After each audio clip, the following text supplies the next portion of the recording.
भाग 1 हवा को बेच कर दिखाओ बीरबल। दरबार में उस दिन कुछ ऐसा हुआ जिसकी किसी ने कल्पना भी नहीं की थी। एक अमीर विदेशी व्यापारी अपने साथ सोने चांदी से भरे संदूक लेकर अकबर के दरबार में पहुंचा। उसके चेहरे पर आत्मविश्वास नहीं बल्कि घमंड साफ दिखाई दे रहा था। उसने झुककर सलाम किया और कहा, जहां पनाह मैंने दुनिया की हर कीमती चीज खरीदी है। हीरे खरीदे, मोती खरीदे, महल खरीदे, यहाँ तक कि पूरे पूरे बाग खरीद लिए।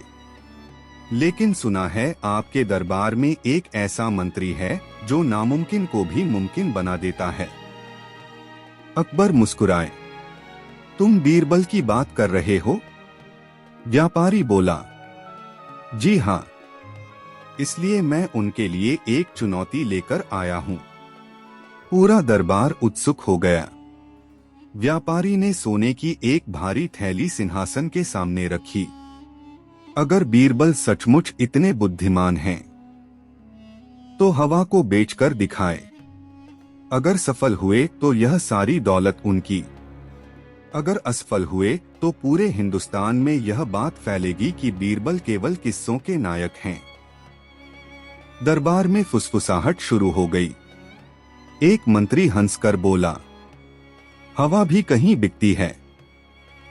दूसरा बोला, आज तो बीरबल की बुद्धि भी जवाब दे जाएगी। सभी की नजर बीरबल पर टिक गई। लेकिन बीरबल ने न व्यापारी की ओर देखा न सोने की थैली की ओर।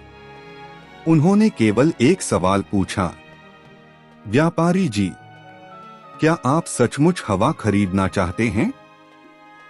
व्यापारी मुस्कुराया, हाँ, लेकिन शर्त यह है कि मुझे वही मिले जो आपने बेचा हो। बीरबल ने बिना देर किए उत्तर दिया, ठीक है, लेकिन मुझे 7 दिन का समय चाहिए। अकबर ने अनुमति दे दी।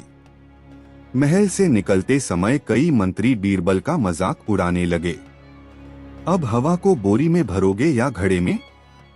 बीरबल मुस्कुराए। उन्होंने कोई उत्तर नहीं दिया, क्योंकि उन्हें पता था, कभी कभी सबसे बड़ा उत्तर शब्दों से नहीं, समय से मिलता है।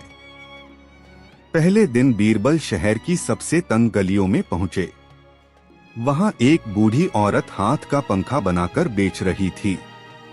लोग आते, पंखा खरीदते और खुशी खुशी चले जाते। बीरबल कुछ देर तक यह दृश्य देखते रहे। फिर उन्होंने पूछा, मान जी, लोग पैसे किस बात के दे रहे हैं? बांस के इन टुकड़ों के लिए या हवा के लिए? बूढ़ी औरत मुस्कुराई, बेटा, बांस तो बहाना है, लोग तो ठंडी हवा खरीदते हैं। यह सुनकर बीरबल की आंखों में चमक आ गई, लेकिन उन्होंने कुछ नहीं कहा। आगे बढ़ते हुए वे एक लोहार की दुकान पर पहुंचे। वहां एक बड़ा धौंकनी बिलोस रखा था। लोहार बार बार उसे दबाता और आग भड़क उठती। बीरबल ने पूछा, अगर यह धौंकनी न हो तो? लोहार बोला, तो मेरी भट्ठी आधी ठंडी पड़ जाएगी। तो क्या तुम हवा खरीदते हो?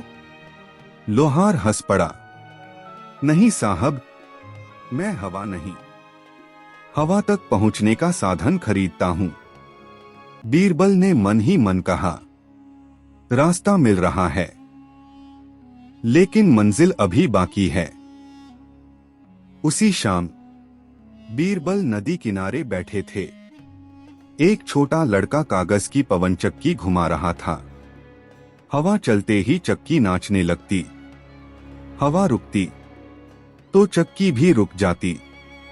बच्चे ने हंसते हुए कहा, देखो, हवा मेरे साथ खेल रही है। बीरबल मुस्कुरा दिए। उन्होंने सोचा, जिसे कोई पकड़ नहीं सकता, उसी को लोग हर दिन अपने काम में इस्तेमाल करते हैं। दूसरे दिन बीरबल ने पूरे शहर के कारीगरों को बुलाया। उन्होंने सैकड़ों सुंदर हाथ के पंखे, रंग बिरंगी पवन चक्कियां और बड़े कपड़े के झलने बनवाने का आदेश दिया। लोग हैरान थे। एक मंत्री ने जासूस भेजे। जासूस लौटकर बोला, बीरबल तो बाजार सजवा रहे हैं। मंत्री जोर से हंस पड़ा। लगता है चुनौती भूल गए। लेकिन बीरबल का हर कदम किसी गहरे विचार का हिस्सा था। तीसरे दिन बीरबल ने नगर में घोषणा करवाई, कल राज बाजार में एक अनोखी बिक्री होगी। बस इतना सुनते ही पूरा शहर उत्सुक हो गया। हर कोई सोचने लगा, ऐसी कौन सी चीज बिकेगी जो पहले कभी नहीं बिकी। व्यापारी भी मुस्कुरा रहा था। उसे पूरा विश्वास था कि अब बीरबल की हार निश्चित है। लेकिन उसे यह नहीं पता था कि असली खेल अभी शुरू भी नहीं हुआ था। अगली सुबह राजबाजार में हजारों लोग इकट्ठा हो चुके थे। बीचों बीच एक बड़ा मंच बनाया गया था। मंच पर कोई सोना नहीं था, कोई हीरा नहीं था, सिर्फ सैकड़ों पंखे, पवन चक्कियां और एक बड़ा सफेद कपड़ा रखा था। व्यापारी ने व्यंग्य से कहा, बीरबल, हवा कहाँ है? बीरबल मुस्कुराए। उन्होंने सफेद कपड़ा उठाया और जैसे ही तेज हवा चली, वह कपड़ा आसमान में लहराने लगा। भीड़ की सांसें थम गईं। बीरबल ने ऊंची आवाज में कहा, आज मैं हवा नहीं बेचूंगा, मैं वह चीज बेचूंगा जिसकी वजह से हर इंसान हवा का लाभ उठा सके। इतना सुनते ही व्यापारी जोर से हंस पड़ा। यह तो धोखा है। लेकिन उसी क्षण भीड़ में से एक बुजुर्ग आगे आया और बोला, रुको, शायद बीरबल वही बेचने वाले हैं जिसे हम रोज खरीदते हैं।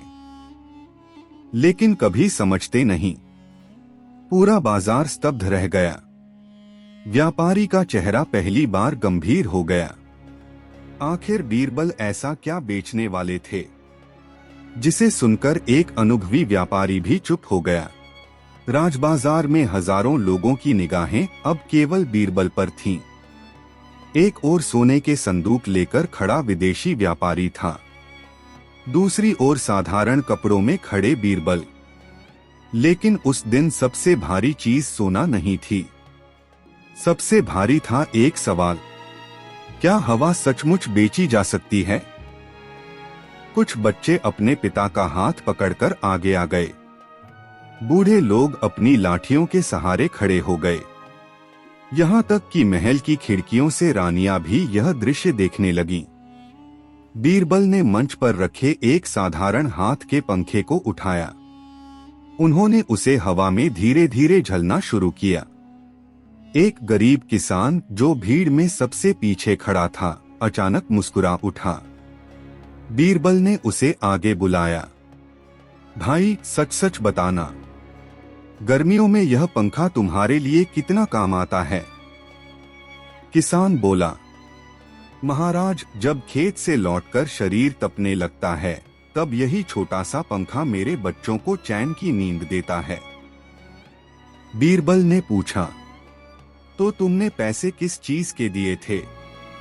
किसान कुछ पल सोचता रहा, फिर बोला, लकड़ी और कपड़े के नहीं, ठंडी हवा के।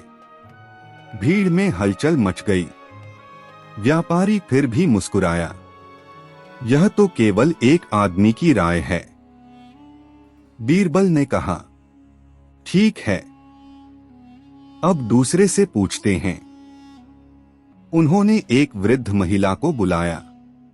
उसने कहा, मैंने अपने बीमार पति के लिए 2 पंखे खरीदे थे। अगर वे न होते तो गर्मी में उनकी सांस लेना मुश्किल हो जाता। फिर एक नाविक आया। उसने कहा, मैंने पाल खरीदा था, कपड़ा नहीं खरीदा था। मैंने हवा की ताकत खरीदी थी जिससे मेरी नाव चलती है। एक कुम्हार बोला, मेरे चाक के पास हवा न हो तो मिट्टी जल्दी नहीं सूखती। एक लोहार बोला, भट्ठी में आग को तेज करने के लिए मैं धौंकनी खरीदता हूँ। धीरे धीरे पूरा बाजार एक ही बात कहने लगा, हम हवा नहीं देख सकते, लेकिन उसके उपयोग के लिए हर दिन पैसे खर्च करते हैं। व्यापारी की मुस्कान अब फीकी पड़ चुकी थी, फिर भी उसने हार नहीं मानी। उसने ऊंची आवाज में कहा, यह सब बातें हैं, लेकिन तुमने मुझे अभी तक हवा बेची नहीं है। बीरबल मुस्कुराए। उन्होंने अपने सेवकों को संकेत दिया। कुछ ही क्षणों में रंग बिरंगी पवन चक्कियां घूमने लगीं। सैकड़ों हाथ के पंखे लोगों में बांट दिए गए। बच्चे खुशी से खेलने लगे। गर्मी से परेशान लोग राहत महसूस करने लगे।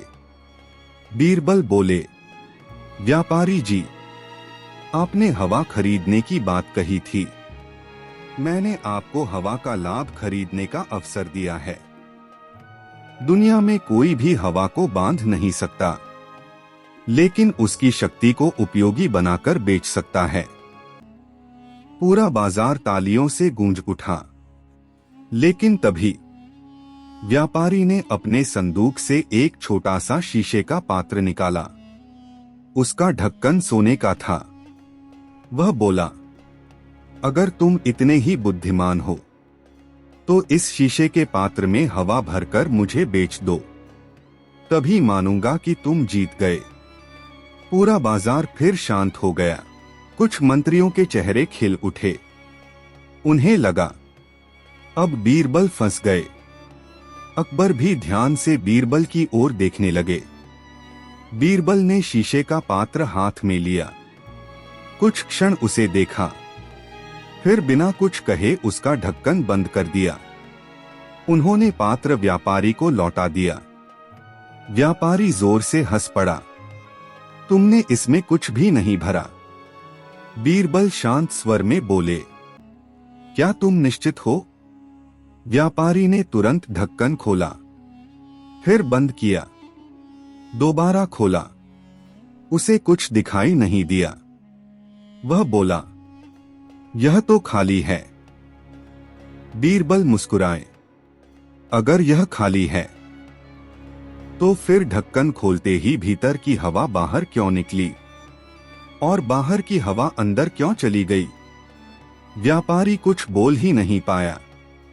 बीरबल आगे बोले, जिसे तुम खाली समझ रहे हो वह वास्तव में हवा से भरा है। तुम उसे देख नहीं सकते, लेकिन उसके बिना एक क्षण भी जीवित नहीं रह सकते। पूरे बाजार में सन्नाटा छा गया। अकबर के चेहरे पर गर्व साफ दिखाई दे रहा था। लेकिन तभी भीड़ में खड़ा एक युवा शिष्य आगे आया। उसने हाथ जोड़कर कहा, बीरबल जी, अगर हवा इतनी अनमोल है तो इसका सबसे बड़ा खरीदार कौन है? यह सवाल सुनते ही बीरबल के चेहरे की मुस्कान अचानक गायब हो गई। उन्होंने दूर खड़े एक बीमार बच्चे की ओर देखा, जो सांस लेने के लिए संघर्ष कर रहा था। बीरबल धीरे से बोले, इस प्रश्न का उत्तर सोने से नहीं, जीवन से जुड़ा है। पूरा बाजार स्तब्ध रह गया। क्या बीरबल अब हवा की असली कीमत बताएंगे, या इस प्रश्न के पीछे कोई ऐसा रहस्य छिपा था जो पूरे राज्य की सोच बदल देगा?